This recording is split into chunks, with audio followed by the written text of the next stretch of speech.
.is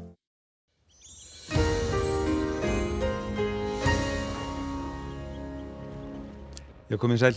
Ef við byrjum að skoða yfirlitskortið þá erum við stödd hérna í miðri lægðarsúpunni og lægðamiðir hérna út allt sem að koma yfir landið. Einu nú svona að yfirgefa landið og síðan önnur að koma upp á landinu úr austri og síðan á miðvikudaginn þá fyrir við að fá norðanátt hjá okkur og fimmtudaginn verður líka norðanátt ríkjandi en síðan á föstudaginn þá á þessi lægð að víkja og þá fer nú að létta til hjá okkur og vindur að hægjast.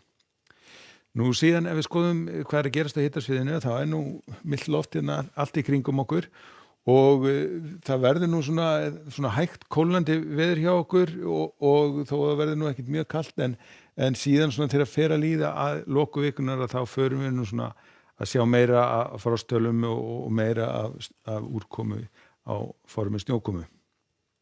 En við skulum skoða hvað að gerast nú næsta sólarhringinn. Við sjáum hérna að við erum með lægðamið bæði hérna við suðvestströndina og einnig norðausturströndina og svona vætu mjög víða. Það sem gerist síðan í nótt það að vindur fer svona hægt og rólega að snúast til norðlægrar áttar. Þá svona styttir upp hérna almennt sunnanvert landið og svona raunir almennt á landinu en það eru svona einhverjar skúraleiðingar eða úrkoma sem verður svona viðlóðandi við norðurströndina á morgun og þá sérstaklega svona norðvestan til og svona eftir því sem að líður á morgundaginn þá bætir alltaf í norðanáttina. Og svona lítur þetta þá út seinnipartin á morgun, það verður sem norðan svona góðlega kaldi á landinu. Sunnanlands ætti að verða þurrt en skýjað, hitatölurnar svona í kringum 6-7 stigin. Norðanlands aftur á móti svalara, hitatölur ekki nema kannski 2-3 stig og þessi úrkoma sem við sjáum, hún verður væntanlega formi rigningar svona við sjávarsíðuna og breytist síðan í slittu og snjókomu inn til landsins.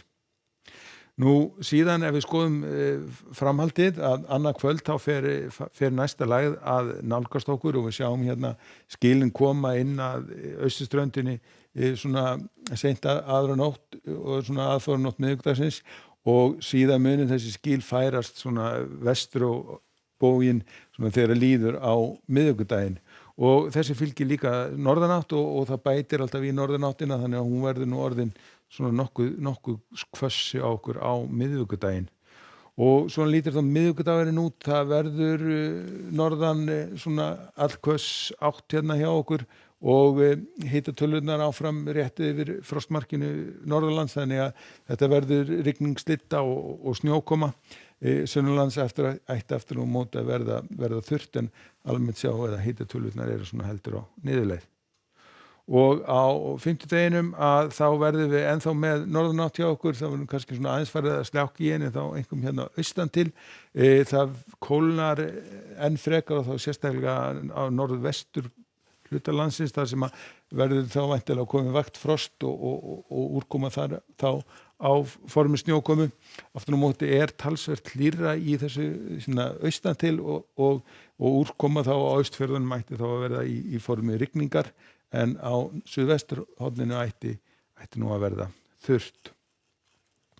Og á föstudaginn að þá verður væntanlega þessi lægð fyrir bí, þá verður farið að draga úr vindi og létta almennt til hjá okkur, getur farið að sjást til sólar sérstaklega þá hérna landið sunnanvert. Hitatölurnar eru áfram lágar og eru svona enn á niðurleið þannig að við erum ekki sjá nema kannski 2-3 stiga hita yfir daginn en við getum alveg búist í því að það verði mjög víða næturfrost. En við skulum þá enda þetta á korti morgundagsins, það sem sagt svona vaxandi norðanátt í nótt og á morgun, svona þurrt að mestu en dálítið úrkoma hérna við norðvesturströndina og hitatölurnar svona almennt aðeins á niðurleið. Segjum þetta gott að vera í bili, verið þið sæl.